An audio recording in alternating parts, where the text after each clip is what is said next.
লাউ শাকের অনেক রকম রেসিপি তো আমরা ট্রাই করেছি। আজ দেখাবো কাঁচা পোস্ত বাটা দিয়ে লাউ শাকের একটা নতুন রেসিপি। তো তার জন্য নিয়ে নেব পোস্ত, কাঁচা লঙ্কা, একটু গরম জল দিয়ে ভিজিয়ে রেখেছি আমি, লাউ শাকটাকে সিদ্ধ করে নেব। ওর মধ্যে একে একে দিয়ে দেবো পোস্ত আর কাঁচা লঙ্কা বাটা, নুন আর কাঁচা সর্ষের তেল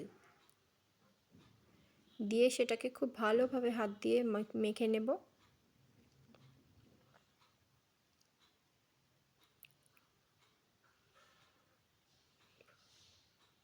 গরম ভাতে খেতে এটা দুর্দান্ত লাগে। আপনারা অবশ্যই ট্রাই করবেন। ভালো লাগলে লাইক, শেয়ার, কমেন্ট করবেন। Thank you.